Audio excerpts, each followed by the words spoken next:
church versus the devil. No, I mean, the church is an extension of the same universal religion. Listen to this here. This is from Vice. Think about that for 1 second.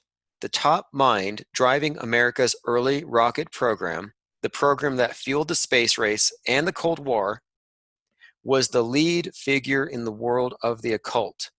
By day, he built rockets for the government. By night, he emerged from a coffin to perform sex magic with his followers. Now, again, do you think anything's changed? I bring this up because we see the exoteric, we see what they do on the outside. Space sex literally is that. I mean, SpaceX is space sex. Heaven sex, sex magic. It's all allegory. So they may not understand, like to many they'll say, well, Jack was a bit of an eccentric and that's why he was into that. Well, no, between Jack Parsons and L. Ron Hubbard, they had everything they needed. He could say, hey, look, I'm in the OTO. I'm the head of the OTO. How do we take this and dress it up for the new age? And then you have, of course, L. Ron Hubbard, science fiction writer. He was able to reinterpret the symbols for the new age, which is what they've done. So Scientology is just Rosicrucianism or Freemasonry by another name. It's OTO by another name. Now, of course, the fact that he would be over here chanting the prayer to Pan at the launch of the rocket, that too, that's one of the things that they inculcated into these launches. You know, it's all a ritual. It's all a ceremony. Now let's look at this really quick here. The idea of ascending to higher planes or higher realms. You know, this has always been the goal of the mystic. You know, how do you navigate the unknown? How do you go to the world that we cannot see, the unseen, you know, behind the veil? Well, we have here in front of us, this is the Kabbalistic tree of life. And this is a map of the universe. And this is what is central in the teachings of the OTO and Thelema. This is what when I was in the Thelemic Lodge, this is what we were taught about the kingdom where we're at the bottom. And our objective is to navigate the higher realms. So this is meant to be like a schema. This is meant to be a map of the universe. And what we have are 9 spheres and a central light. And these spheres are all associated with planets. Now, the one immediately above us is associated with the moon. But what you have is essentially a model of the cosmos and our place in it. And by studying this, and you could learn to traverse it. So to me, the space program is nothing more than taking us collectively through the Kabbalistic tree of life. If you look at the model of the solar system that we're all brought up on,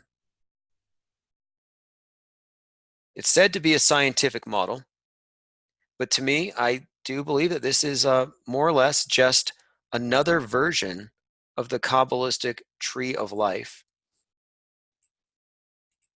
And again, the light that they worship, the source of light, the sun at the middle, and you have these spheres around it. So when I was looking into the Kabbalah, which was part of what I was taught in Thelema, we were taught about these other spheres, like as you get closer to source or closer to God, whatever you want to call it, there are different experiences or different areas that you have to balance within yourself before you can move on. Again, this is all very much tied up into yoga as well. The idea of ascending the higher planes, traveling, astral travel. So I'm saying that the space travel is allegory for astral travel. They're not going anywhere. It's a mask for a mystic system. So very allegorical, but one of the books that I had to read was called 777 and Other Kabbalistic Writings. And in this book, it taught about all the various correspondences. And that's kind of one of the things they did was Crowley's big thing, his big contribution to the world of the occult, wasn't any of the stuff you read about in the newspapers. I don't really believe that this guy was doing anything criminal, illegal. I don't really believe he was Pizzagate pedophile. I don't know. I mean, these are all things that are said.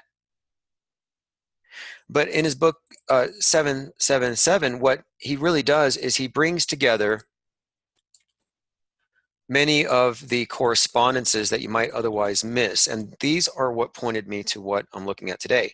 So, for example, the planet Mars has certain associations. The planet Saturn has certain associations. And I'll give you an idea. So when they describe things in the Kabbalistic tree, they're not talking about orbiting bodies or planets or physical planets. They're talking about something a little more, I guess, esoteric, something a little more ephemeral. So they call these the divine utterances, the 10 spheres. So I'm going to look at the one for Mars. Again, this is not something I believe in. This is just an archaic explanation for everything. But look at this one here. The sphere designed to balance the unconditionally expansive, loving, giving nature is severity associated with Mars, the ruler of Aries and Scorpio. Mars is the red planet. Red warns us of danger, red alert, emergency, red cross.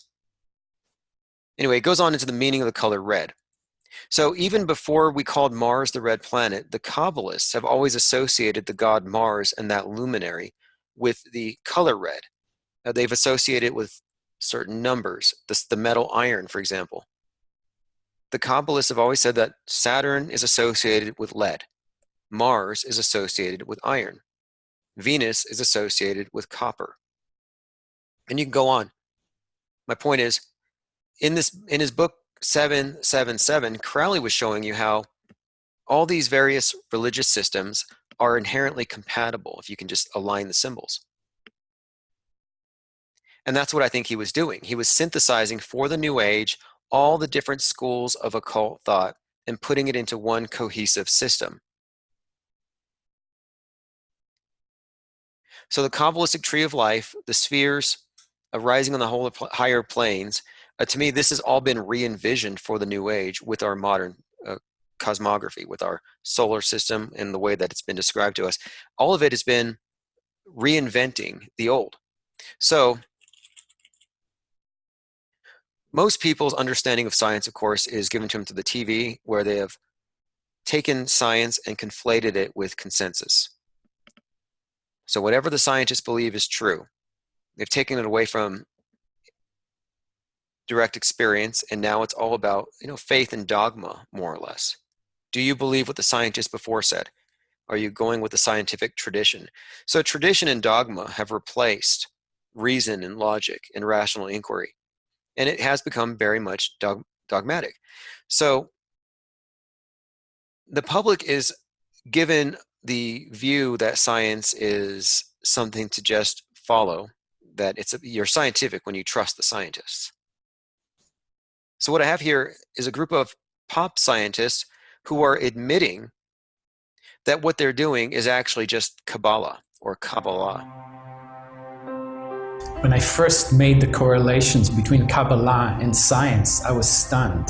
We do know that Isaac Newton had access to certain mystical texts, certain texts of the Kabbalah. Well, the Kabbalistic description of creation is coming from a single little point, from a speck, and of having matter form and time and space form all together at the very beginning. This sounds very much to me like the description of the Big Bang. I couldn't believe that the Kabbalists could derive these truths without really knowing any mathematics or physics. It is certainly true that in string theory, the number 10 is the dimension of space-time for supersymmetrical string theories, and 26 for bosonic string theories stand out as a requirement of the mathematics.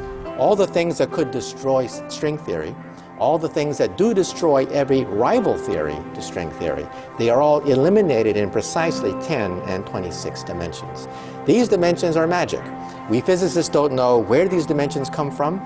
These dimensions are magic. I mean, you heard it from his mouth. These dimensions are magic. So what they're leading you to is the idea that science is converging with mysticism. Oh, the scientists are right. They just came at it from another way, from direct experience instead of faith. So that when you accept the premise set by the Kabbalists and their religion, well, it's been validated by science. Now, one of the dictums of the Rosicrucians was the method of science, the aim of religion. This is right out of the OTO, right out of Aleister Crowley's mouth. Method of science, the aim of religion. Here you go, and this is from Aleister Crowley's magazine, The Equinox. The method of science, the aim of religion. That's the Rosicrucian motto. Now let's go on. To string theory.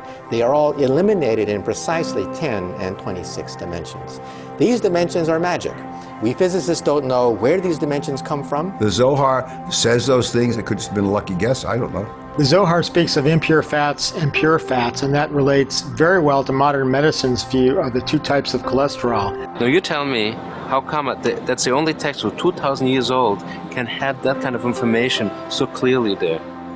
They knew things about the universe that took us till now to discover. They knew things about the universe that took us until now to discover. See, even the Big Bang is a mystical, it's a creation myth. It's a mystical concept. It's not scientific. They blurred the two.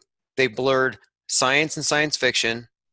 They blurred mysticism and theoretical physics in the minds of the public. And individuals like Mikio Kaku are instrumental in doing this. They did it on purpose. And this is where they are selling the secular atheist on this new religion that turns them into God-fearing, mindful of their own sin, conformists. I think it's rather intriguing that the Zohar mentions cholesterol and mentions the liver and bile. What I like about Kabbalah is that it has a rather profound view of a creator, of a divine being that transcends all possible notions that we could have. There can be an interface between science and spirituality.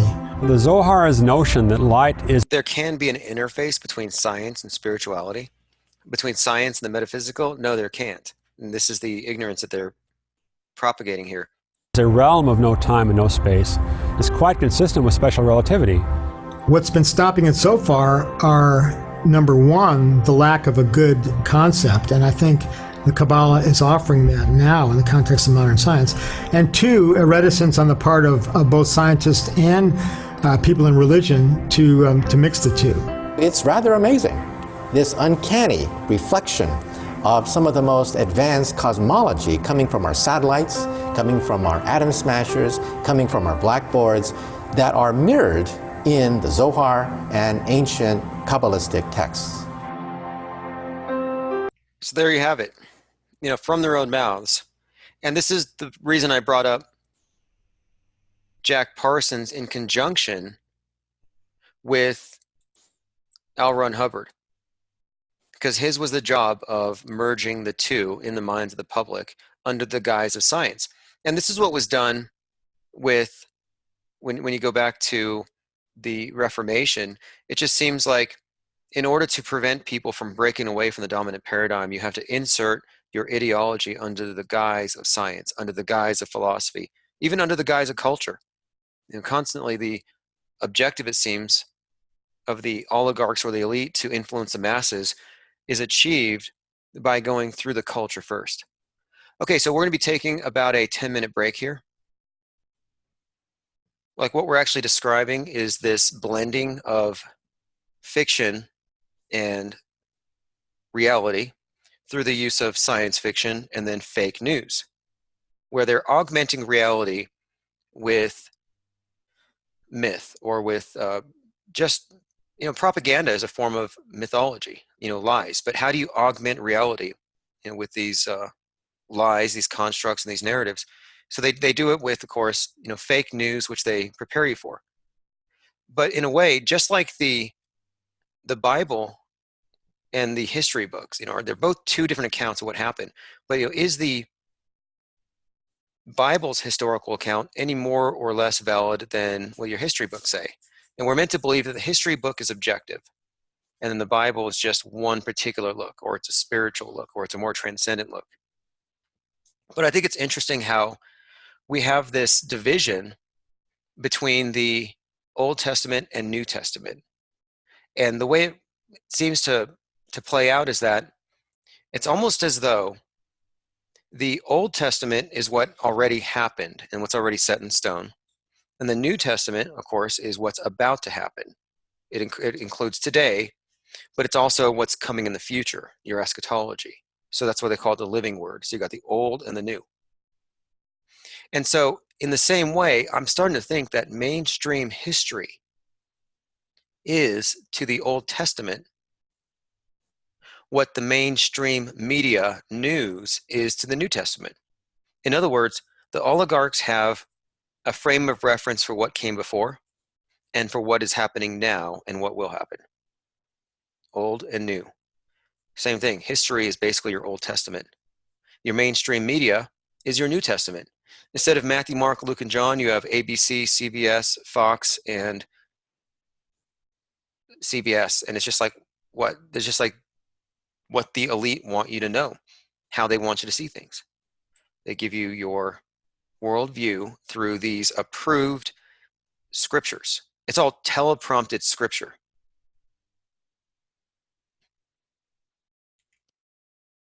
Okay, so for the next part of this, I wanted to go into the God of recycling concept. So I've already described how the god Osiris is the earth god, the god of death and resurrection, which is ultimately about recycling. And recycling, as it's been introduced today, is the solution to our pollution, to our sin. And of course, it's how we make things sustainable so they can live forever or go on forever. And the symbol itself has a thinly veiled six-pointed star on the inside of it, a hexagram. And the hexagram is a symbol of the earth god. And according to the OTO, the meaning of it is a triangle pointing up and a triangle pointing down is the union between the god and the goddess. And that's pretty much what it means. So if you look at the OTO symbolism, they have what they call the unicursal hexagram. It's just a variant of the six-pointed star. And in this one, they emphasize this part in the middle, which is the spark of life when you have the two. So this actually represents the goddess and the god and their nightly conjugal visit. This is the same symbol as, just dressed up a little differently. And it means the same thing. It's about eternal life.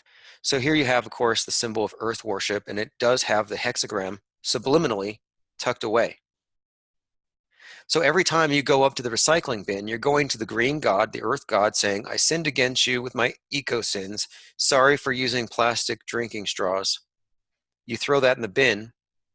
They make a little bit of money off of it because they sell the materials. It's almost like throwing change in the collection bucket. You put your change in the collection basket. And of course, dying, going into the ground, and then coming back out. That's recycling. Jesus was recycled. And it is all allegory to be, perfectly clear. I mean, people have taken these things apart at length. The idea of exiting a sealed tomb echoes exiting the sealed womb. And the entire story, of course, is all allegory, I believe, for the spark of life and for soul and the mysteries of its incarnation. And that's why they call these the mystery religions. The Thelemic Lodge that I was a part of called itself an Egyptian mystery school. And mystery just refers to the part that you don't see, the hidden. Okay, so next I want to show you this. Because part of tying this together is showing you, why it's relevant. It's like, this isn't just trivia. What we're really seeing here is the one world religion of which you are all a part because it is the cultural default, unless you opt out of it, which takes volition. You have to volitionally, you have to choose to, exit. So what you see here is an image of Luke Skywalker after his father cuts his hand off. And, we're all very familiar with that symbol. You got the guy with the skull mask, and he is about to kill his kid, which is like, why would you kill your own son? Like, it's a very twisted story. And then here you have Saturn. This is an image of the god Saturn with his scythe devouring his son. Again, very shocking image. What does that actually mean? It is very, very disturbing. And now here you have an image of Abraham. Now, the Abrahamic faiths, we're talking about the same God, the same characters. Here's Abraham about to kill his kid. So you just go look through. There is a common theme here.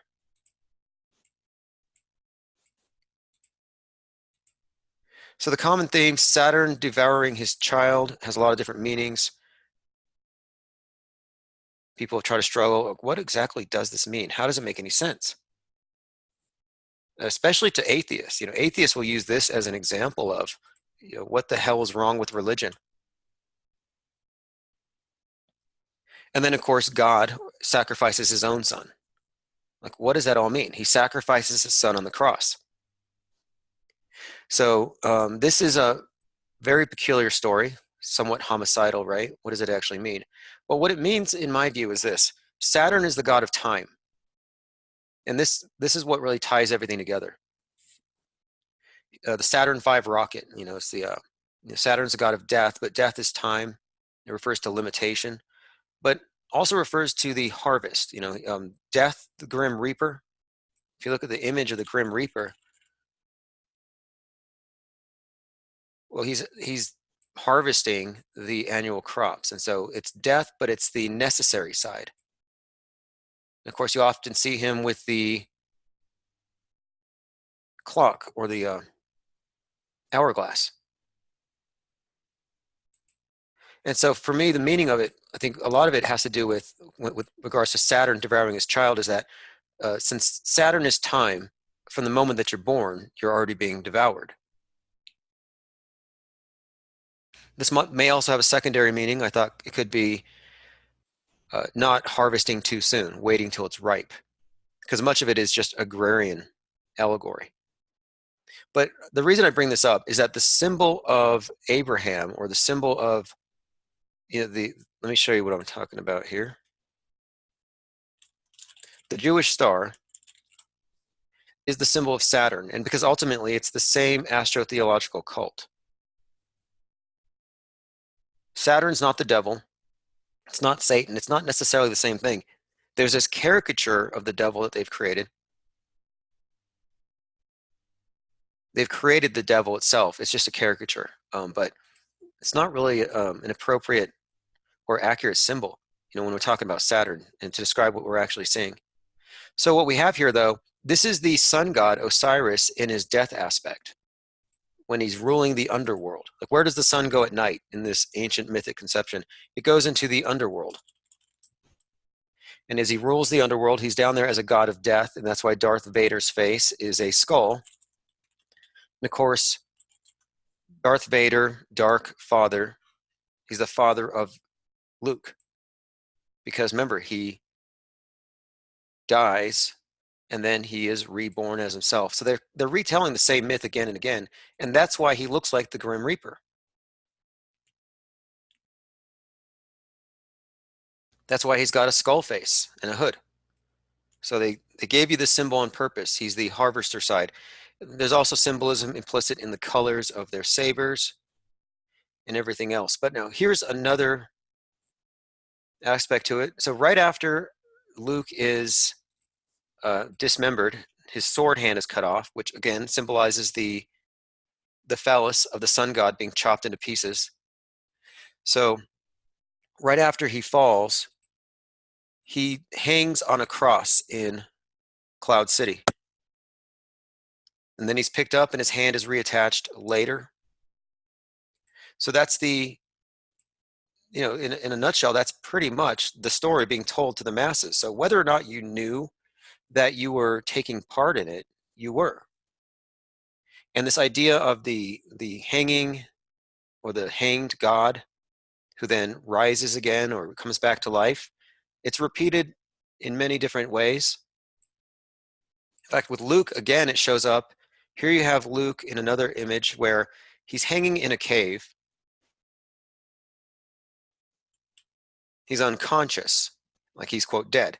And there's this beast that's going to go in and kill him. And he doesn't have his sword hand. It's called the wampa, is what it's called. So he has to use the force to bring this, it's like telekinetically. He has to use the force to bring it into his grasp so he can slay the beast. Well, this is his resurrection. This is him using the force to bring himself back to life. Again, remembering the severed member. Same story.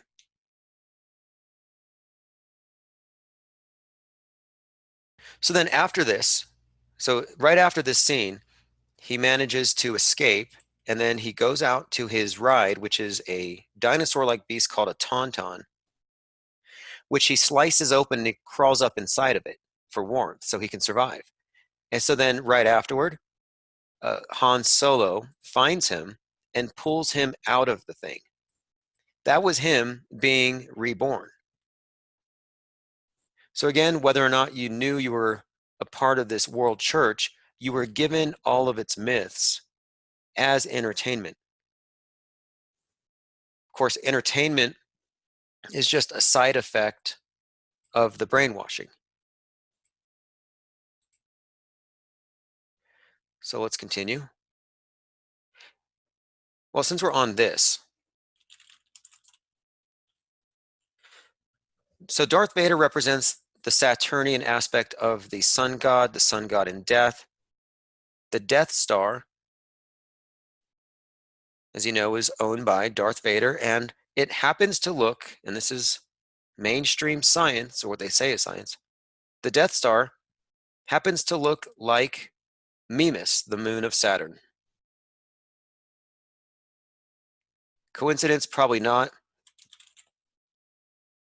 Just like on the face of Pluto, it's probably not a coincidence that you have the face of Pluto, the dog, which can be made out in the markings on the planet. Again, they merge fiction and reality all the time. They blend it on purpose because that's how they control your perceptions. So it's across the board, this level of manipulation, and that Disney's involved in it, shouldn't surprise you. This is why when I see Mousegate, when I see that mouse on the outside of a SpaceX rocket that's delivering a, quote, mighty mouse, genetically modified mouse to the space station, that's why when I see what looks to be a mouse on the outside of a rocket, I see it as an insider's joke. And the reason why we see it is that we're insiders to this stuff. We know enough to know what we're seeing. We have the they live glasses. I want to show you another archetype since we're on the topic. And this will help, I think, elucidate what I mean by this other aspect of the sun god when he's the god of death. So there's a TV, or sorry, a popular movie series called Pinhead. And Pinhead, well, no, it's called Hellraiser, but it's about Pinhead, who's like this character in the underworld who was ripped to pieces. So basically, he's in the underworld, and he had some kind of a deal with the devil. Something went wrong where he was ripped to pieces. And now he's been sewn back together. So this is another Osiris-type character. And of course, he lives in the underworld, and the crown of thorns, with him, it's nails. His whole theme is suffering and pain. He torments the newly damned. Now, the thing about him is that the way he's summoned is people find what they call the lament configuration, which is this cube. And the cube, as you know, is also a folded up cross. And so the folded up cross or cube as a symbol of the god of the underworld is very consistent. Also, the cube itself, when you turn it at an angle, does reveal a hexagram or hexagon, and you could draw the hexagram inside. But this is a symbol associated with the earth. The cube is associated with the material world. And so the god of the underworld having of course, the cross is the symbol of the dying sun god. It is Osiris' symbol. He gets on the cross to die, and then, of course, he goes into the underworld. So this is this character who is essentially another version of the Saturnian aspect, the god of death. Now, what got me interested in this particular character, though, is I was like, well, what is with his bizarre name? This name Pinhead. Well, it turns out, look at the Wizard of Oz. This is in the character from Wizard of Oz. Very interesting character for a few reasons. But one thing about him is that he's in this emerald city, which is green. And of course, the original green god is Osiris. But his name is actually Ozzy Pinhead, of all things. So this character's name is Pinhead, and he's actually the green face, the green face that you see, the holographic face of the Wizard of Oz is a reference to the Wizard of Osiris, and there's quite a lot there. But the character himself, his name is Oz Pinhead, and I was like, that is such a strange name. So I'm like, well, what does that even mean? And it references Oscar, Zoroaster, Phaedric, Isaac, Norman, Hinkle, Emmanuel, Ambrose, Diggs, and to shorten his name, he whittled it down. But again, we're dealing with a gatekeeper. We're dealing with somebody who has keys to the other side, over the rainbow. These are all allegories. And of course, he has a dual role in the movie. He plays the Oz the Great and Terrible, but in the black and white world, he's the fortune teller. But I just thought I'd bring him up because, again, we're dealing with these gatekeepers, or what you would call psychopomps. The psychopomps, that's basically, it represents a character, like a god that governs doorways. It's a Greek word. Angels or deities in religions responsible for escorting the newly deceased from the earth to the afterlife. So Pinhead would represent a psychopomp, as he's one who crosses you over to the side. Osiris too, god of the dead. The Wizard of Oz, in my view, is a reference to the Wizard of Osiris. He is another gatekeeper, another green god. Of course, the green is very significant, even in recycling, or even the Green New Deal, going green.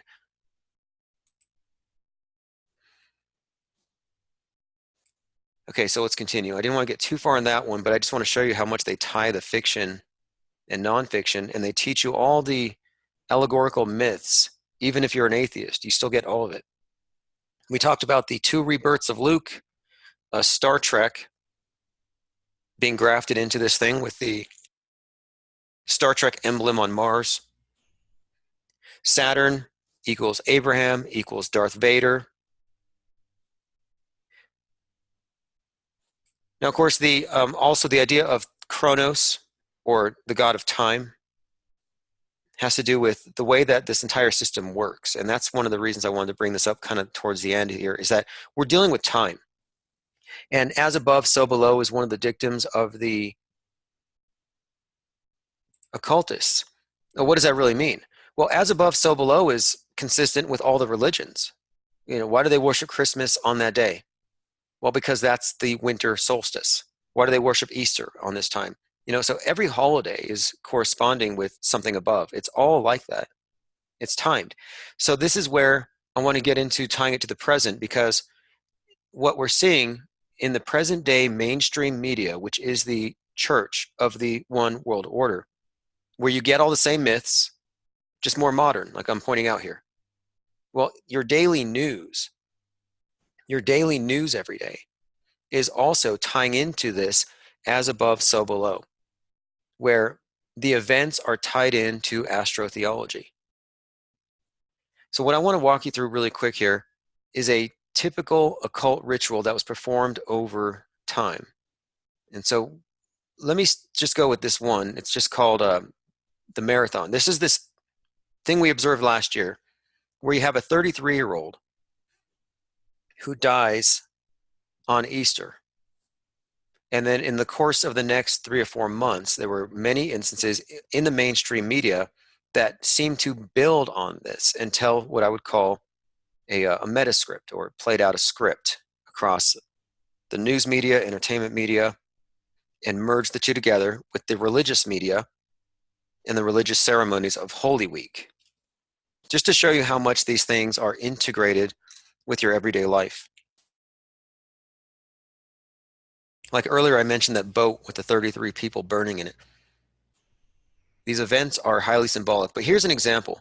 So last March 31st, 2019, that was the astronomical Easter. That was the day that rapper Nipsey Hussle was shot. Now, we all looked at this thing as a death hoax because it was so poorly done. No blood, fake CPR, crisis actors, the whole deal. But it seemed to be very symbolic, as that it took place on Easter, and he was compared to Jesus Christ by his friends, by the media. His fellow rapper, Daylight, said that this guy was literally Jesus. So I started looking into it, and it seemed like there was a story being told where they said he was going to meet with the chief of police in Los Angeles and discuss peace between the Crips and the Bloods. Then it said that he was putting out a documentary by this controversial doctor who supposedly had a cure for AIDS, leprosy, blindness, and cancer. Then he's an entrepreneur who created the first smart store. And then he dies at 33. Well, on his way to his death scene, he's carrying his kid, whose name is Cross, and he's shot between two individuals, like Christ, between two thieves. One of them just got out of jail. But there seemed to be this meta script where they were trying to make him seem very Christ-like. So it goes like this. He carries his son, Cross, to the spot where he's shot between two gangsters. His death was foreshadowed in his own lyrics. There was a song called Die Young, which was released shortly before by Roddy Ricch, where at 1:33 in the video, they have this rapper Nipsey Hussle on the guy's phone while he's in a cemetery saying he doesn't want to die young. Well, then he actually dies young on the reverse 331. And this is one example of many. But my point is this. I looked into this whole event, and as it unfolded, I realized his entire career was timed, including his death, with the solstices and the equinoxes. To a T, there is a level of scripting and writing here that shows you that this entire thing is scripted. That the death and funeral of Nipsey Hussle was part of a mass public ritual where he reenacted the sun god, killed at 33, and what he's doing is he's playing a role. And of course, his procession, the funeral procession, was followed by this Holy Week where you had the burning of Notre Dame. Wade says, who's behind this? Who's pulling all the strings? Well, that's what I want to get at here. So what I'm suggesting is that the way that these things are all orchestrated is clearly connected to the mystery schools, to the mystery religions. It's clearly connected to the same rites. The fact that we have fake deaths occurring on Easter with Christ archetypes, the fact that we have these Burning Man festivals at the White House, at the Washington Mall, the Burning Man in front of the White House, and all these ceremonies telling this integrated message. And that's kind of what I want to get out here. So here's what happens. During Easter, during Holy Week, we had the burning of Notre Dame. So we start off with the death of the sun god. And then the sun god, when he dies, he's ritually dismembered. So the big thing that happened was that night, the steeple fell. The steeple of Notre Dame fell, and of course, it fell at sunset. And this represents the sun god's death, and then, of course, his castration, his dismemberment. So before he can rise again from the dead, he has to be put back together.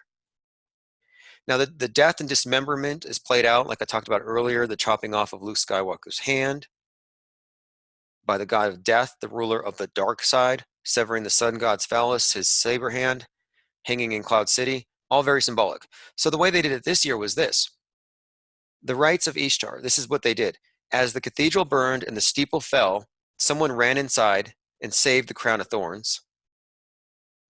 And they said it was the one actually worn by Christ. And at this time, Nipsey was being projected on murals everywhere with a crown of thorns.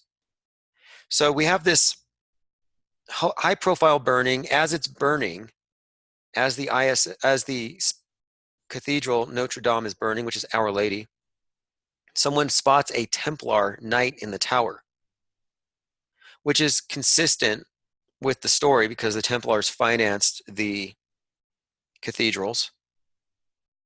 And to see one in there was kind of interesting because, of course, the story of the Templars is that they were burned at the stake and then they came back. So the space station is flying over the burning cathedral. And they say, we can see from up here, it's burning but not destroyed. There's some hives on the roof that survived. So there were 3 beehives on the roof of the cathedral that survived. Like, how does that happen? How do 3 beehives survive? Well, these are 3 beehive, I guess it was like, there were 3 little containers, and each one had 60,000 bees inside. So 60, 60, and 60. 60,000 bees, 60,000 bees, 60,000 bees. Now, the original symbol of the Knights Templar was the beehive. So for the space station to be flying over the cathedral to say, burning but not destroyed, the bees have survived, it's analogous to saying the Templars were burned, but they survived because they came back as the Masons. So you have a guy in a Templar uniform at the burning cathedral. And how could they have seen it from the outer space? Very good question. And it was remarked on as a huge miracle. It says Notre Dame has housed 3 beehives on the roof since 2013. Each hive has 60,000 bees.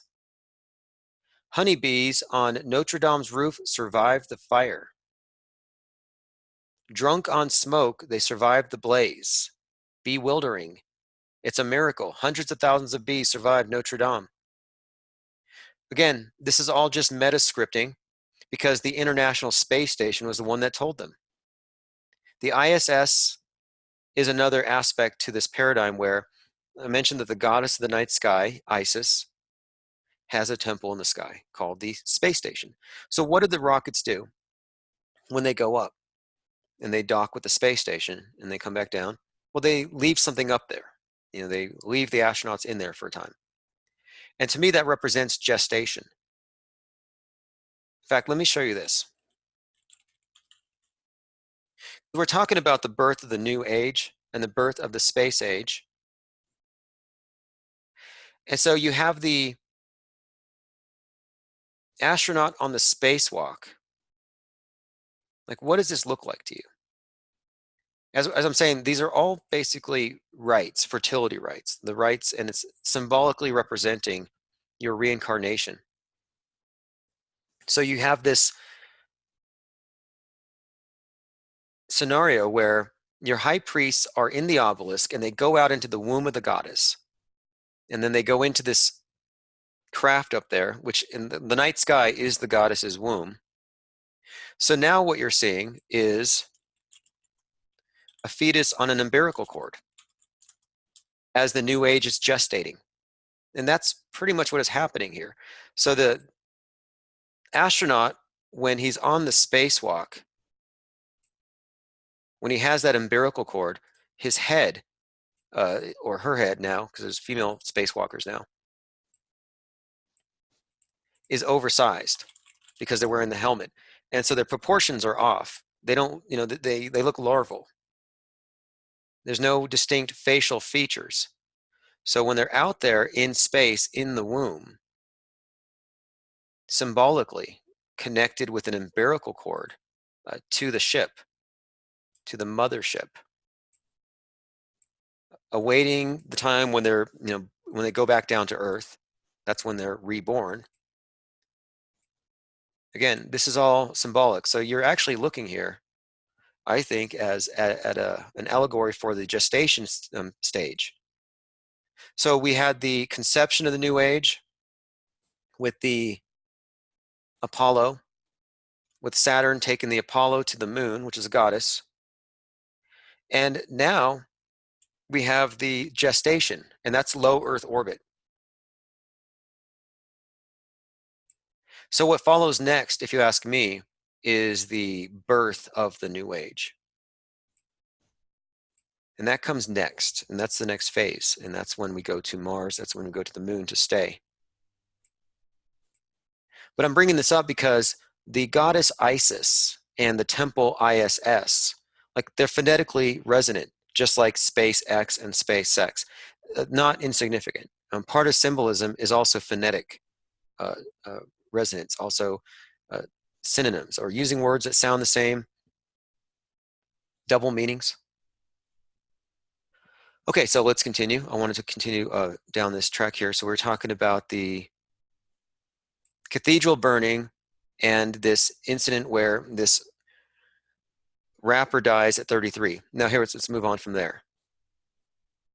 So right after the cathedral burned, you had the 33-year-old guy who burned in front of the White House, filmed by TMZ, again, TMZ, Tammuz, God, the God of the Babylonians, the Babylonian Christ. Turns out that the last time somebody set themselves on fire in front of the White House was 33 years ago. So 33 years after someone did it, it happened again. That's a phoenix. That's phoenix symbolism. A phoenix dies, and then it's reborn, and it goes to the cycle. So you could make the argument, if you were writing this as a story, that the same person could have been reborn and could have done it again. Last year we had that movie Dark Phoenix come out from X-Men. Dark Phoenix had the burning Challenger on its movie poster, and it made $33 million the first day, or opening weekend. And of course, it was released on the 33rd anniversary of the Challenger explosion. And we're still in that window. The Challenger went down 33 years ago this month. Well, it was 86, so we're, it's almost there at the 34th year. It's also worth noting that during the summer solstice, and this ties into this rapper, of course, he was being honored. He was given his apotheosis. It was a big ceremony. And let me show you this. It was a solstice. There was a fire in Phoenix where they had to evacuate part of Phoenix. And so on the summer solstice, he was given this pretty much an apotheosis. It was like a big award ceremony. And at the same time, Mercury appears in the sky. And this was noted because Mercury was very prominent. And they said that this is the furthest east Mercury will be seen for the next 19 years. And so it was talked about. But at that same time, a track by Freddie Mercury that was unreleased had surfaced, and it had been buried in a vault for 33 years. So I'm like, okay, well, these things are overlapping like crazy. And then, if that wasn't enough, at that exact same time, on that same day, during the solstice, while Phoenix is burning, there was a Phoenix aurora over a military power station. This is a photography of the year winning photograph. So looking at this, Dark Phoenix, City of Phoenix, we have the association with 33. We have the 33-year-old burning. It was the 33rd Burning Man Festival. You had 33 people burn in a boat called Conception off Santa Cruz.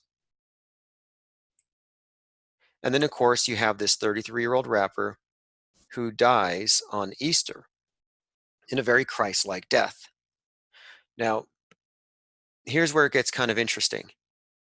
It turns out that at the scene of his death, which is out in Crenshaw, he's on the 33rd degree parallel. They are erecting a Nipsey Hussle tower. In other words, they're putting a 6-story tower at the scene of his death. So after he dies on Easter, this cathedral tower falls. They say, burning but not destroyed. Well, doesn't that describe the phoenix, burning but not destroyed? Nipsey Hussle's mother said, and this was during the funeral procession, we're burning but not destroyed, or engines on fire but not destroyed. So this is what I mean by metascript. What I mean by metascript is that these events tie together across the religious Holy Week events, the mainstream news events, and the events that happen in the pop culture. It's way too integrated to be mere coincidence, and I'm describing it as religion. Just like you have your holy days, your holidays, but maybe people aren't entertained by the old myths anymore.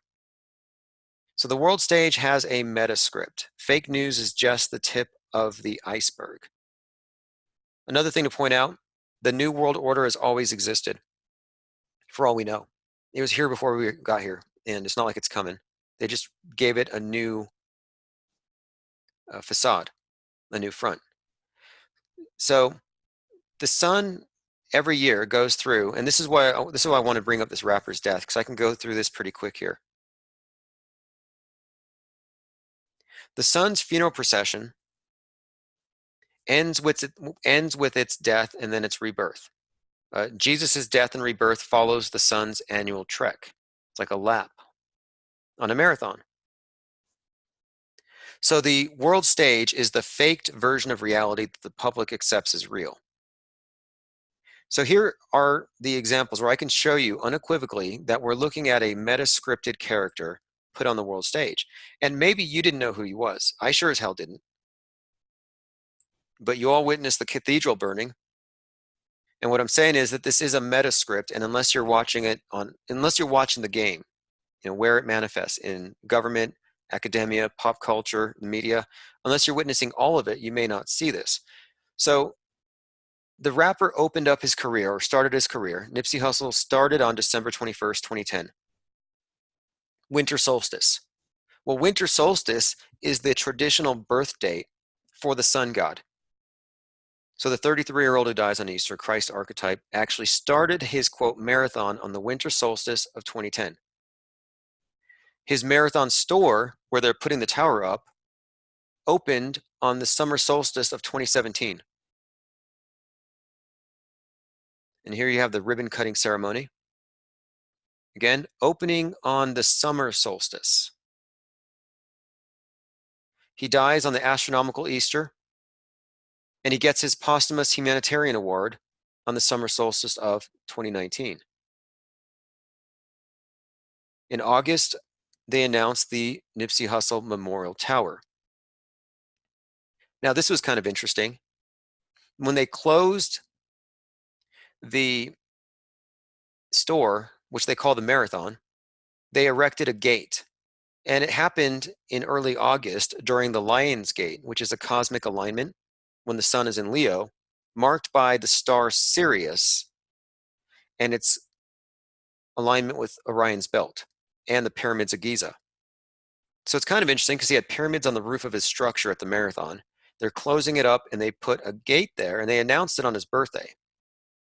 So it's like, again, he's a Leo, Lion's Gate, and they put a gate up. Listen to this. Notice to the public, we're putting up a gate on Thursday, August 1st, to enclose the plaza to start the early development for the forthcoming Nipsey Hussle Tower. And now finally, this is the last part on this. The marathon don't stop. His biography will be released on the next astronomical Easter, which is March 24th, 2020.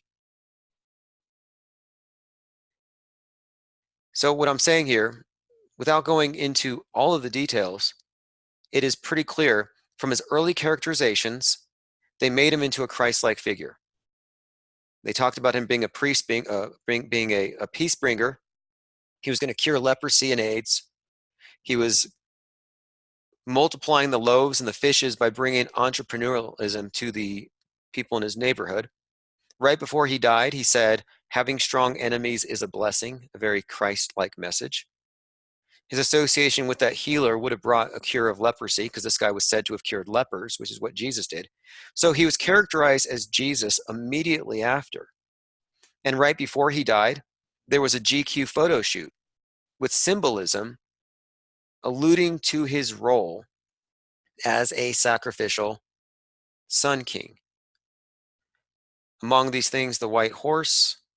Here's the image of Tammuz the shepherd. And if you remember from earlier, I said that the new shepherd from Blue Origin is symbolic of the Babylonian Christ. Well, here you go, Tammuz the shepherd.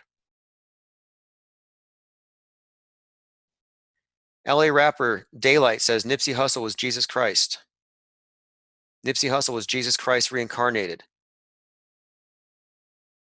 Snoop Doggy Dogg says Nipsey Hussle had the same impact Jesus had. Before he died, he had pictures in purple. The purpleness, the purple here is very significant. It's the Phoenician purple. Again, Phoenician, Phoenix. On Easter, they throw a purple robe over Jesus and they cover him up for the 3 days. He was described, quote, as a god. He was described as a god at his death scene by crisis actors. They kept calling him a god, insisting he wasn't a regular person. Snoop Dogg even said he looks like Jesus, has the same jawline as Jesus, and like Jesus, will only become bigger after his death. Here you can see him handing out money to the poor, handing out pot, hanging out with kids, characterized by these various attributes, very Christ-like, curing leprosy, dying at 33, all very staged. His death was foreshadowed in his lyrics, as I said. We have examples here, like the initial conspiracy theories were that it was a hit by the cops because they didn't want him to bring peace between the Crips and the Bloods. So here, a GQ photo shoot, you have him bent over a table, and right behind him is the police officer from The Simpsons holding a gun pointed at his back.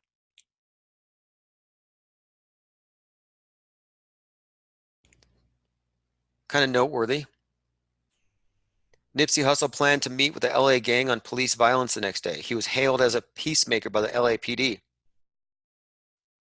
By the way, the night after he died, the LAPD tweeted at 3:30 a.m. to say, "Can't we all just get along?" Here's Nipsey Hussle's death being predicted in a music video. And again, it's not predicting, it's foreshadowing because it's scripted.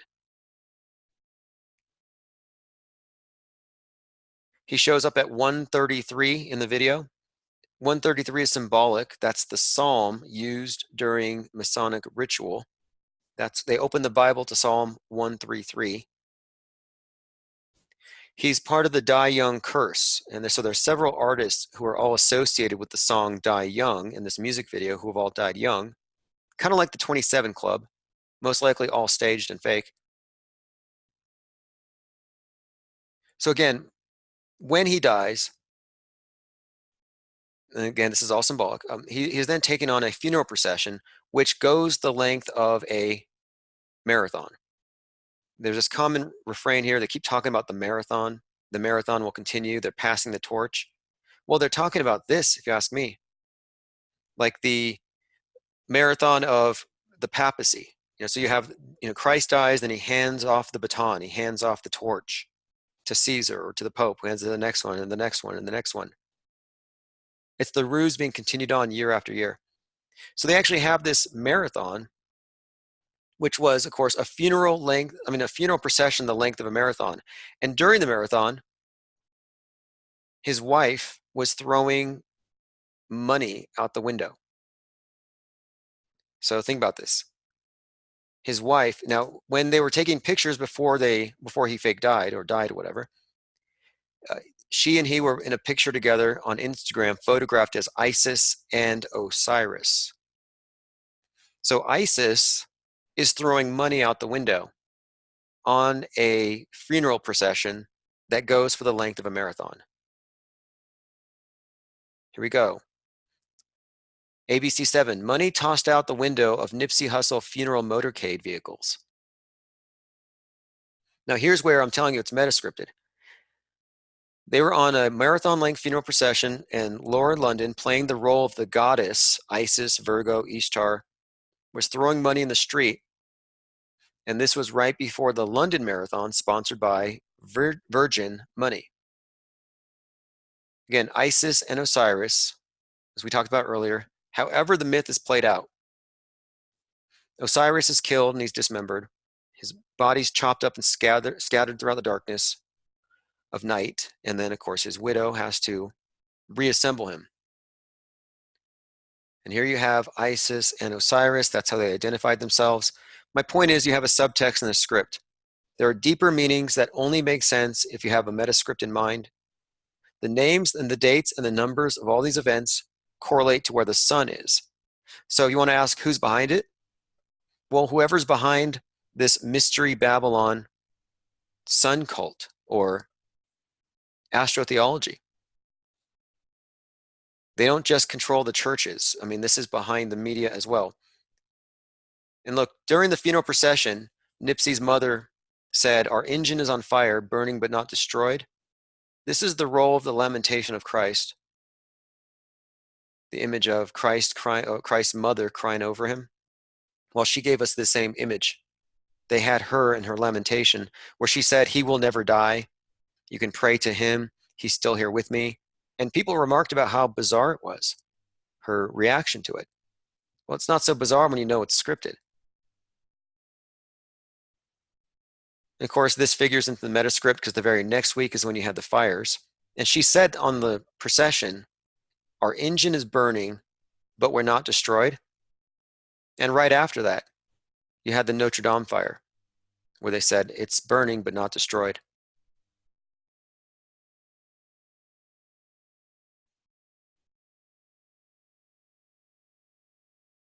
Again, you cannot escape it. We all saw it. No matter where you go, however you get your media, even if you try to ignore it, they make sure that you get these myths, that you take part. He had "God will rise" tattooed on the side of his face. Again, very symbolic. So these events, which are apparently disconnected, show that this is metascripting. It connects the entertainment news, the celebrity news, the news media, political news, ties it together. It has a central director. The prefabricated news and the general narratives are already outlined.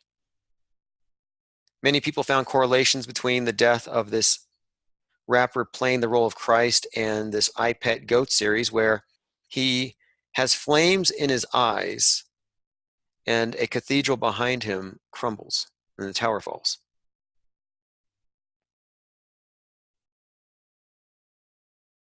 I mentioned the role of the space station, and of course, the engine is on fire, burning but not destroyed is 100% a Phoenix reference. The ISS is a temple for the modern high priesthood. It's a cathedral high up in heaven. And from up there, they can look down and tell us everything's going to be okay. And that's the role of the ISS. It is a hermetically sealed temple. And those are the priests who have this overview effect. They have the God's eye view. When 9/11 happened, the space station gave us a view. They said, from up here, we can see the smoke, meaning that it's such a tragedy that God can see it, or the gods can see it from in heaven. Now, there might be some other symbolism here too to the beehive. The hexagon is inherent in the beehive. Then you have the Templar connection. It's pretty evident. Of course, the hexagram, 2 equilateral triangles, 60, 60, and 60.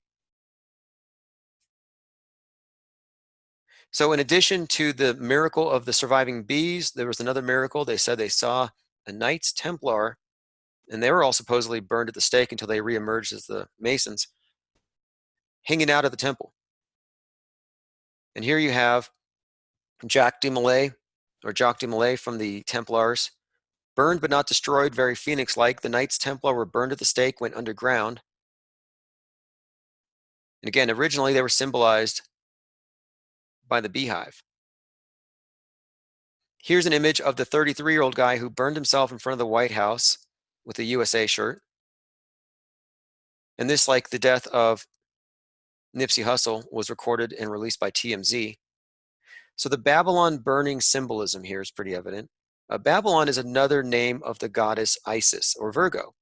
As I was saying earlier, Babylon is what the New Agers like Jack Parsons and L. Ron Hubbard were calling the goddess. So Notre Dame burning, the burning cathedral, Our Lady burning, or this individual, a 33-year-old from Bethesda, Maryland. Of course, Maryland may have some occult connotations to the goddess. USA, Babylon burning. And they made sure to get the Washington Memorial Obelisk in the shot. We mentioned this earlier. Catharsis on the Mall, where they ritually burn an effigy in front of the thing. And back in 1986, an unemployed man lit himself on fire to protest Reagan. Again, 33 years ago. Burning Man in Nevada this year, 33rd and final. Burning Man death. Reno, Nevada, a guy from Reno, 33-year-old, died at the Burning Man. 33 years since the Challenger. And again, I mentioned this earlier, the Dark Phoenix movie poster referenced the Challenger. And this was just last summer. And it made $33 million on its opening day.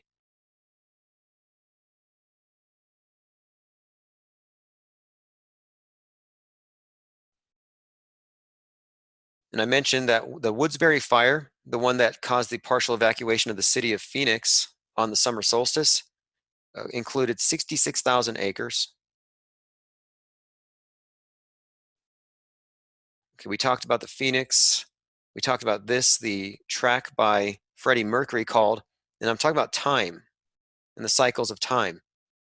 Well, the song that Freddie Mercury had recorded 33 years ago that was released on the summer solstice when Mercury appeared by the sun, Freddie Mercury's track was called Time Waits for No One. Again, this is all interconnected astrotheology, as above, so below.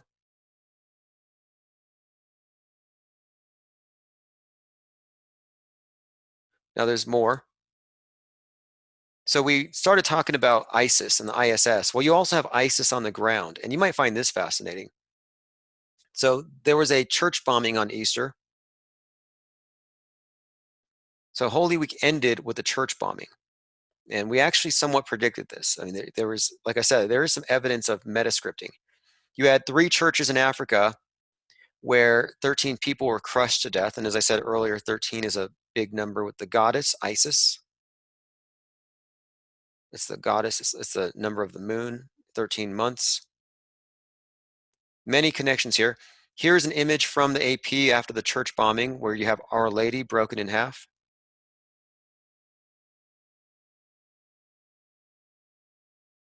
Now, the significance of it, of course, is that we had this church bombing where ISIS took credit for having, blown up this church, where they said at first 359 people died, which is very significant. Because in the original story, as far as how Muhammad, created this religion, is he went into Mecca and there was one idol for each of the 360 degrees of the circle, or 360 days of the year, how they counted or something. But anyway, he destroys 359, leaving just one.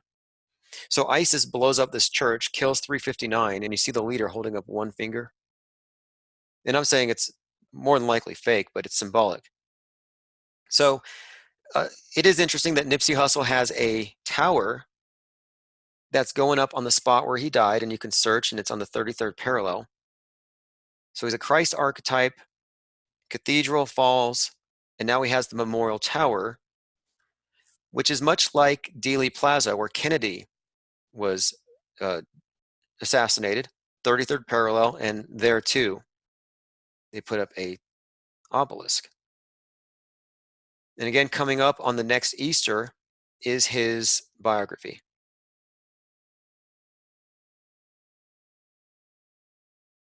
Now, when I originally covered this, I didn't even know that the boat that burned in Santa Barbara with 33 people was called Conception.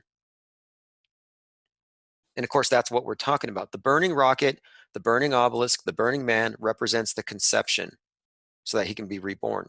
The conception, the conjugal visit every night between the sun god of death and the goddess of the night.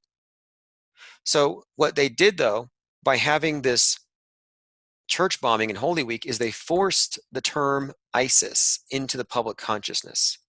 You had ISIS in the public consciousness, the burning cathedral. It was hinted at that ISIS had done it. The guy who actually saved the crown of thorns from the burning cathedral had previously was a hero at the Bataclan Eagles of Death Metal shooting, which again was done by ISIS. So they conflate these things on purpose. Again, this all started, this particular part of the metascript, the Holy Week drama, and it all tied in with this Christ-like figure who dies. And here you have Snoop who says, Nips was murdered at 33, same age when they murdered Jesus for his messages. Look at the signs. Then he went on to say, Nipsey's jawline makes him look like Jesus. Now, he was, again, advancing the first cashless society or cashless store, his first smart store, which may be a cashless society Antichrist type layer to this story. But that's as much as I want to go there with that one. I just want to show you how there is a world stage, and a world stage has a meta script that goes all across the various outlets. So tying it all together, for the final part, there's the why. What is the purpose to all of this? And my original point is that this is the religion, or the cult of the obelisk, is all about mass mind control through synchronized media, synchronized culture, synchronized lives, and conforming a worldview.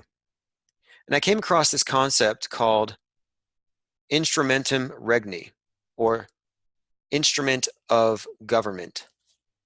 And this was a phrase that basically said that there's this phrase describing the use of ruling people with psychological warfare and superstition. So it's a Latin phrase, and it just means exploiting religion by the state to control the masses, or exploiting the media by the state to control the masses. So this is a Greek historian who says,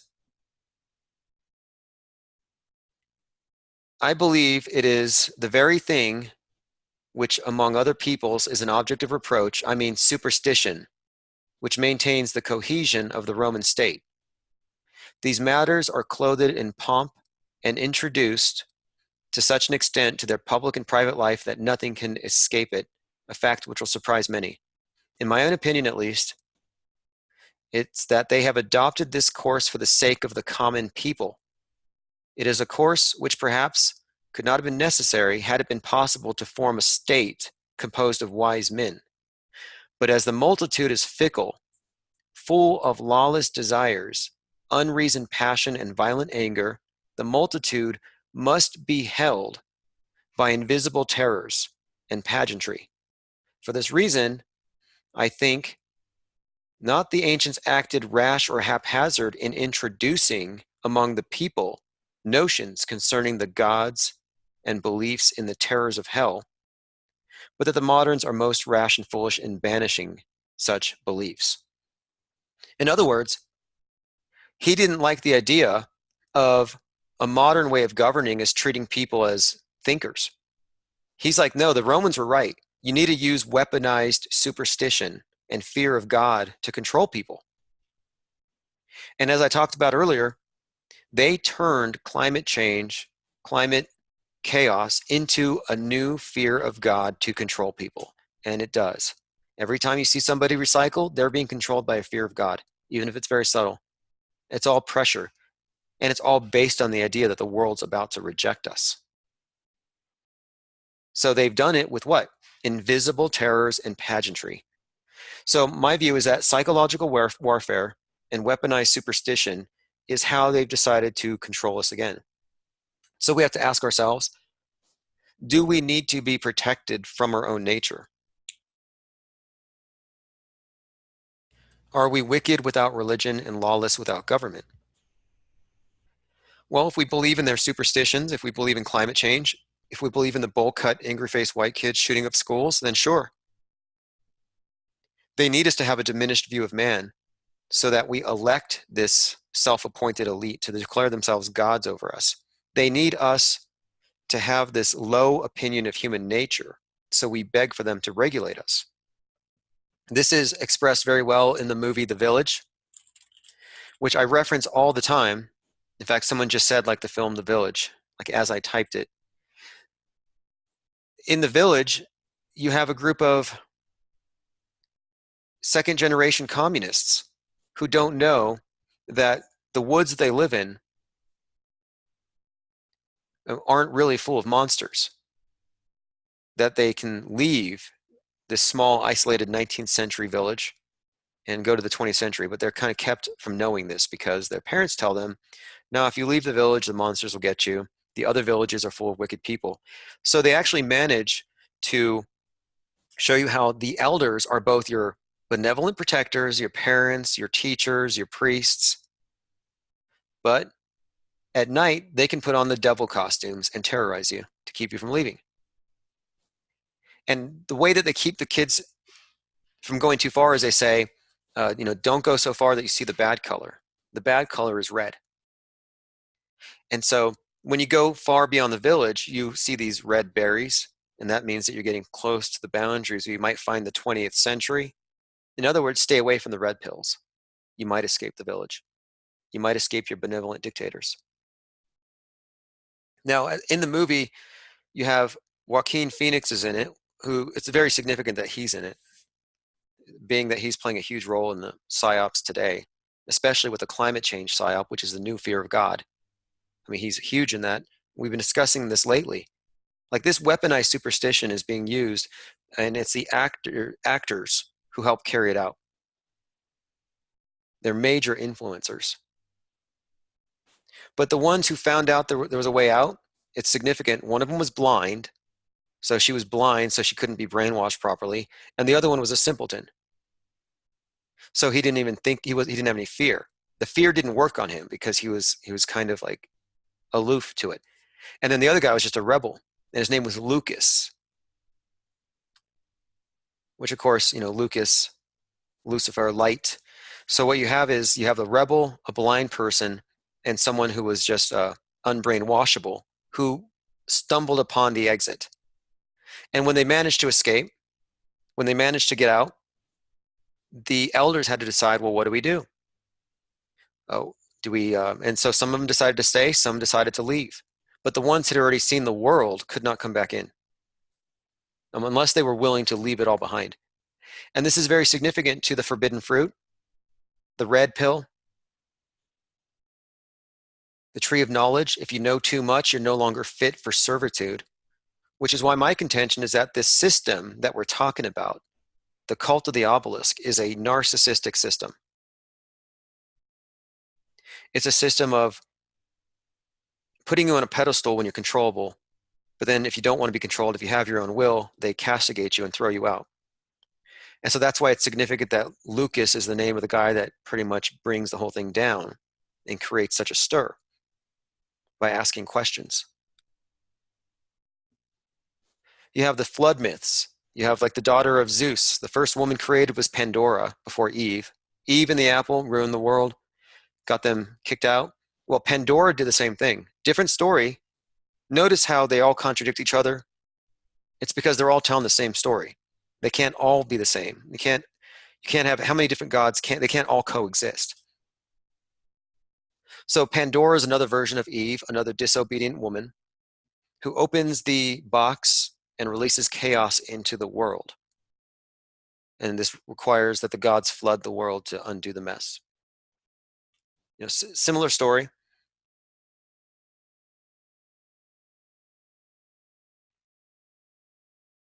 So I want to wrap this up. A couple other things. We did talk about the nukes a little bit and the procession, the phallic processions when they drag these rockets around. There was something else I wanted to bring up. When it comes to the nuclear detonations or the explosions themselves, you have the Trinity site, which is on the 33rd parallel, very significant.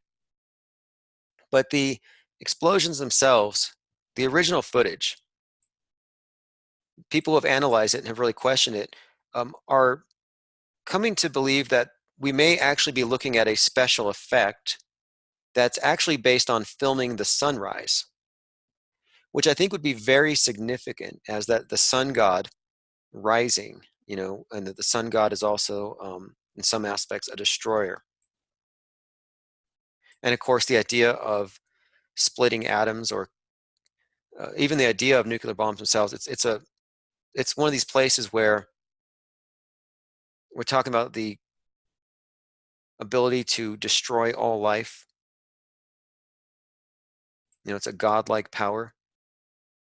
But again, this is all the cult of the obelisk and the different ways they get people to bow before it. And yes, there is an obelisk there, a black obelisk. In fact, I actually went down there, took a look at it. I was driving to Alamogordo, New Mexico, and I had to see it for myself, the Trinity site. And it's just one of these things where it's a monument to this new age that they're rolling out.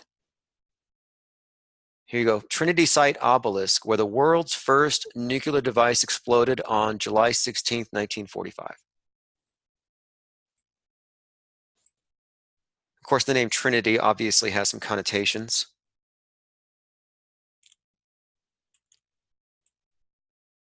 Neo in the Matrix and his relationship with Trinity, that's very significant. And remember, Neo dies for 72 seconds, symbolizing 3 days.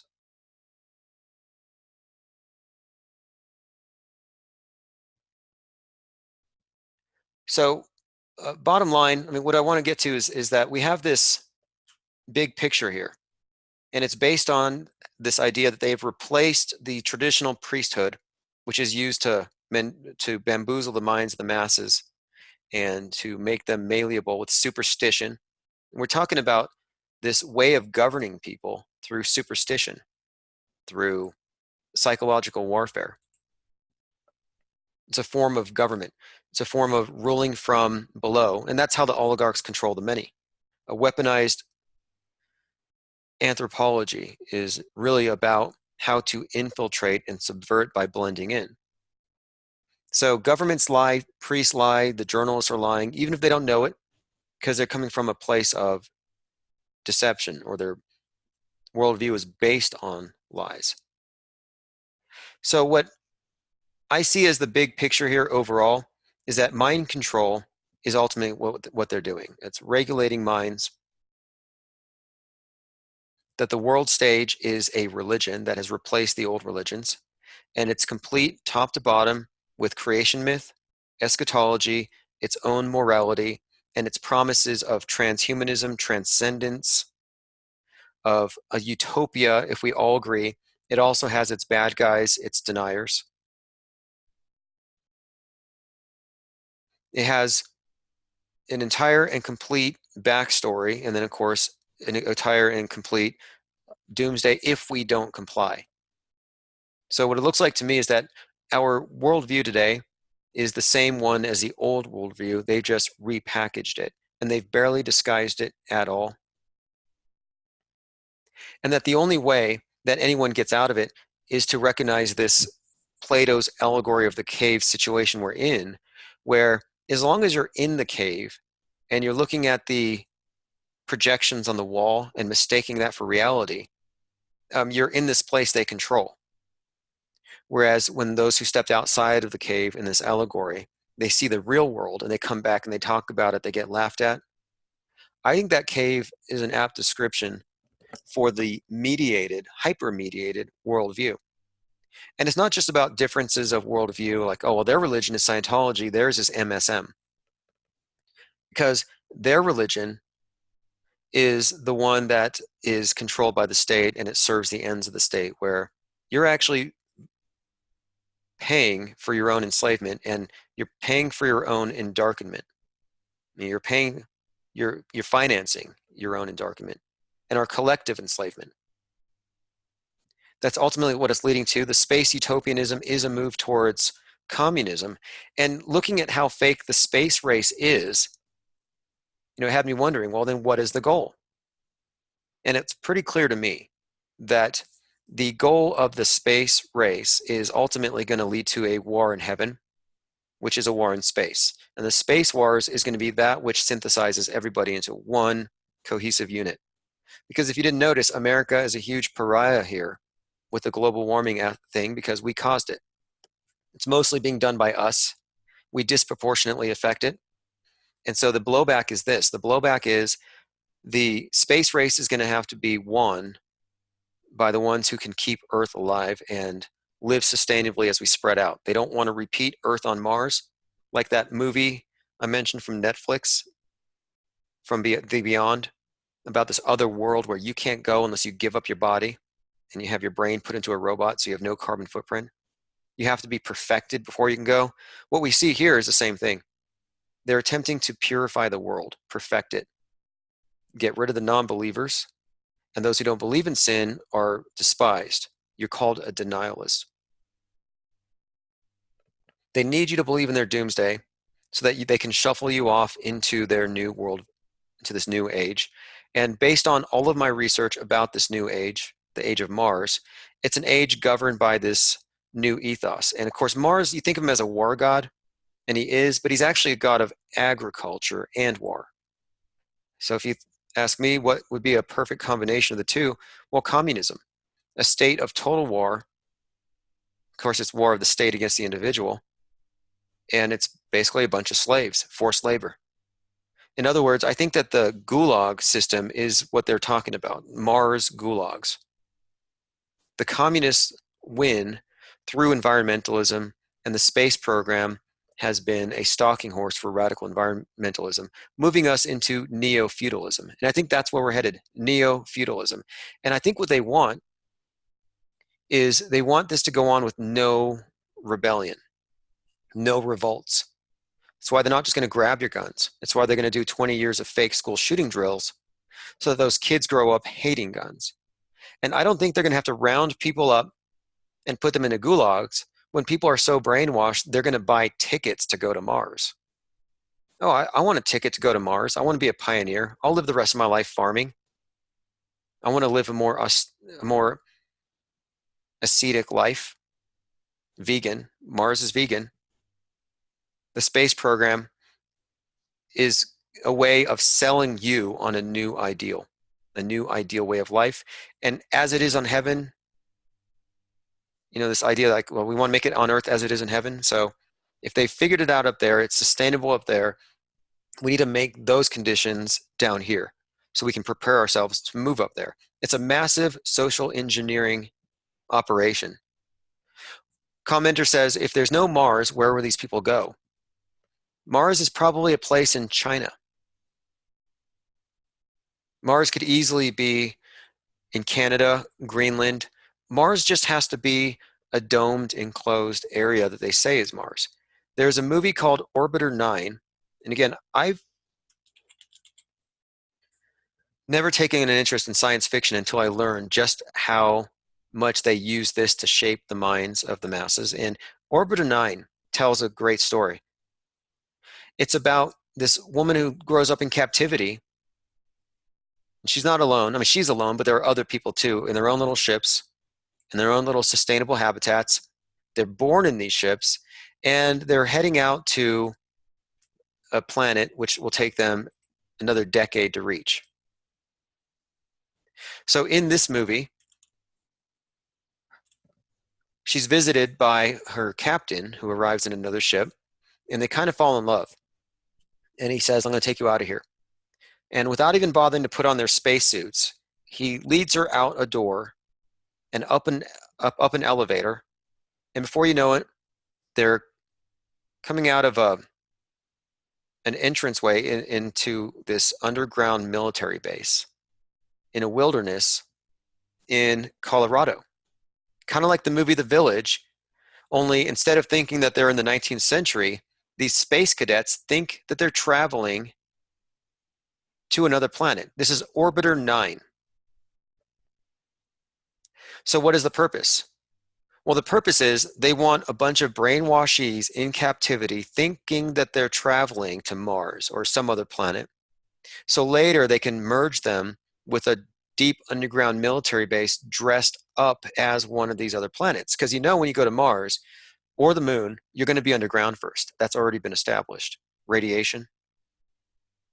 So the idea is that they're going to create a slave class through pure just brainwashing deception, get them to live a very ascetic lifestyle, just working as drones, all the while thinking that they're on another planet. And that this idea too involves, replacing the perceivers with the people who have been thoroughly contained so that they have no way out intellectually. And earlier I brought up the Arc to Mars and the Foundation series. And one of the points about the Foundation series is that you can eradicate things that you don't want in the new world. So you're not going to see any MAGA hats on Mars. You're not going to see nuclear family.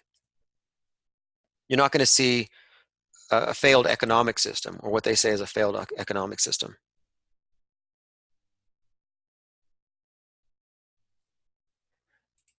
Again, Orbiter 9, and here you have this strange picture of these astronauts stepping out into a Colorado wilderness. It's an indie sci-fi. And one of the best movies I've seen in a long time.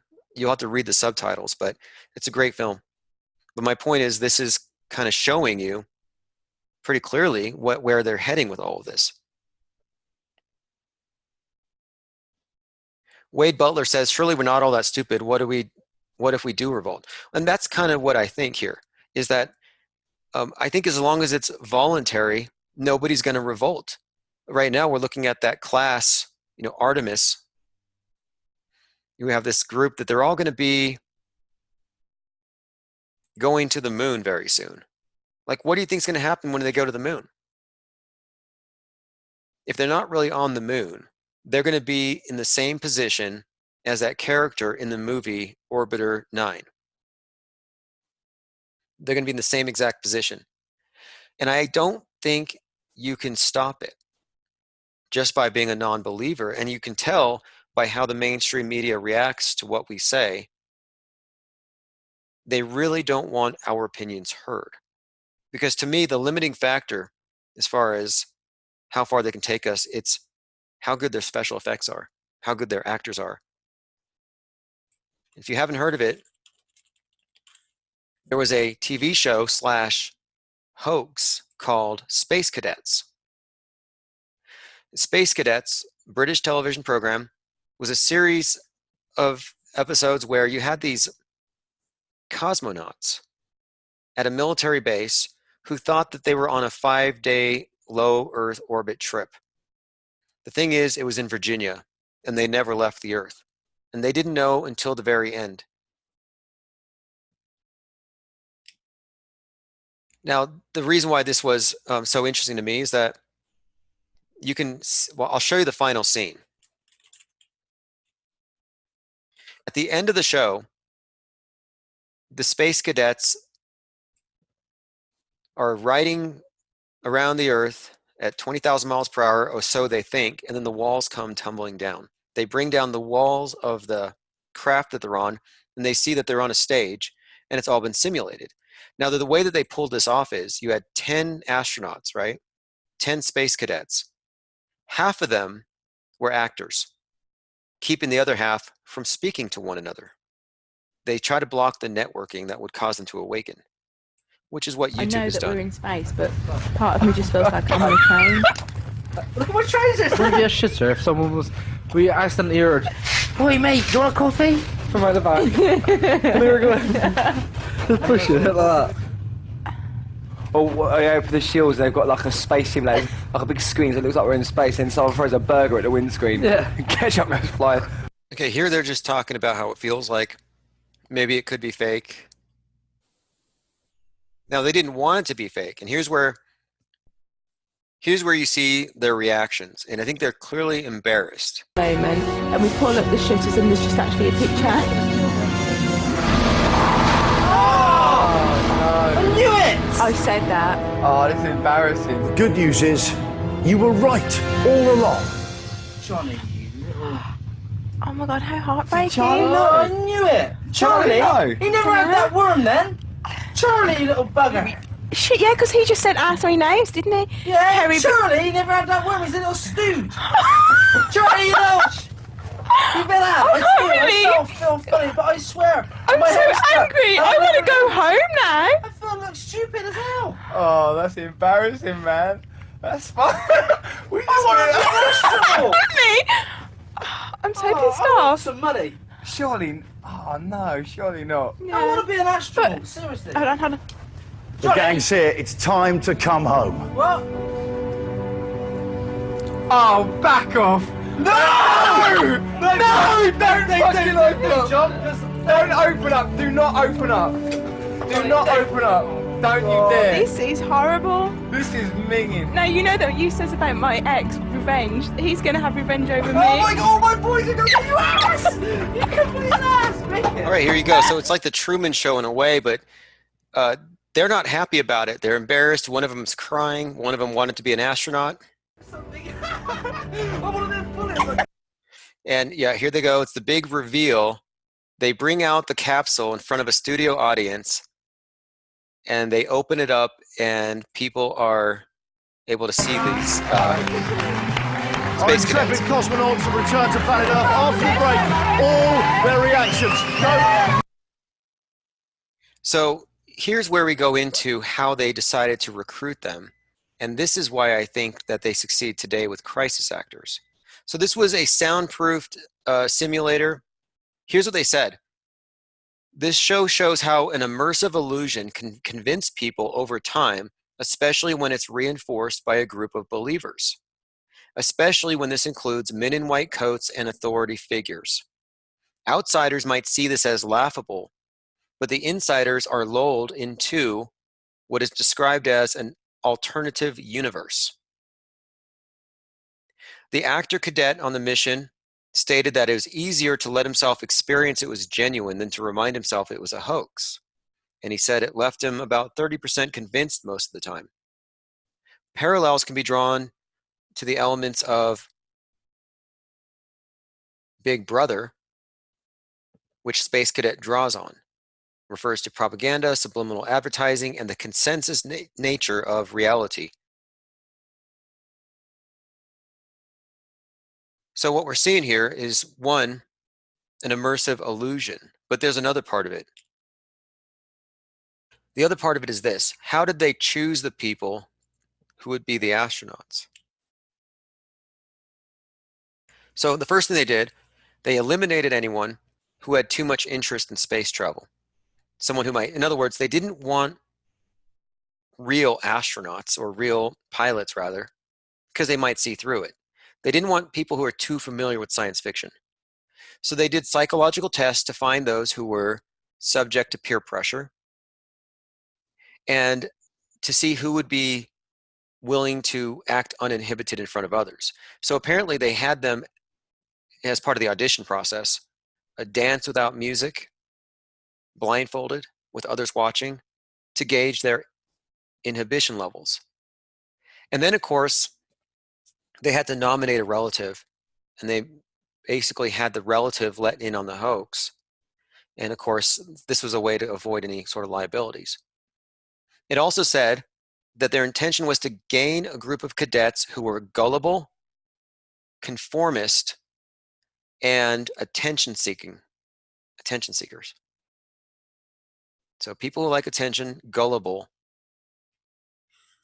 and ignorant, which is kind of an insult to them. And of course, the other side of it is that half of the people in the craft were lying, and they were working to keep the other ones from making friends, from talking. That's exactly what we see with how they that's like a microcosm. So what you just saw with Space Cadets and the unveiling is really a microcosm of what we're in. It's just that we haven't, most people haven't left the stage yet. So really, in closing, I want to say here that the only thing that these game programmers have over us is our voluntary participation. So as long as you're entertained by the shadows on the wall, as long as you're gullible, and by gullible I mean if you believe the news, if you don't auto-hoax, if you don't deconstruct it, you're actually gullible. It's not a referendum on your intellect, it just means that you're trusting liars. Mind control is obviously real, it's pervasive, and it is the cultural default. So to me, the answer here is to exit the arena of bad ideas and to cease to believe in their priest class. And doing so, ceasing to believe is all you have to do. It's really up to the individual to exit their theater, and it is a theater. The mind war takes place in the world stage, and at the level of the individual, you choose to exit the idea and live in truth, which doesn't mean you have all the answers. It just means that you're not completely bamboozled by the wrong answers. It's nescience, not ignorance. Anyway, thanks for joining. I'm going to stick around here and ask or answer any questions and fill in any blanks. If you have any kind of questions you want me to answer, but for the most part, I went through the part 1 through 6, Secret Religion of the Elite, where ancient mystery schools meet modern science, the symbolism of SpaceX, Blue Origin, NASA, birth of the new age, what I learned in Thelema and Scientology, and tying it together, of Baal worship as world religion. And what I mean by Baal worship as world religion is the god of the obelisk, Osiris, his original name, Baal, is where we get obelisk. And incidentally, this whole Baal earth is an extension of this earth god.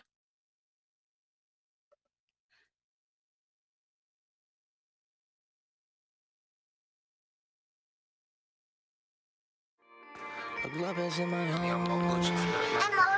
Globe, they're telling me the globe is my home.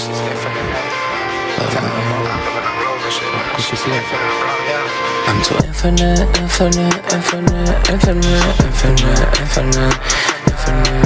Globe is in my home. The globe is in my home.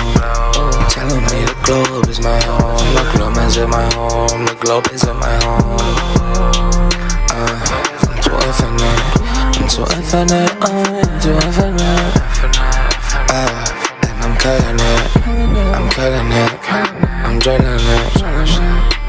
NASA, it's fake as shit, yeah, I was in the basement, now I'm in the spaceship, cause it's fake shit. Got on my camera, and I'm guiding the challenger, I'm smashing the actress, cause that's all that NASA is. Space isn't real, the stars are a spirit, and I'm trying to do it real. I'm counting it. Space is so fake.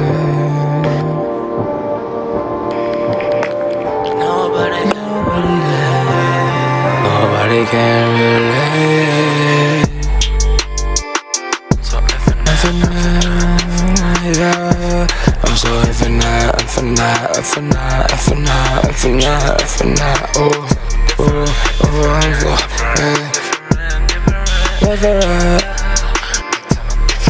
different. Definite, yeah.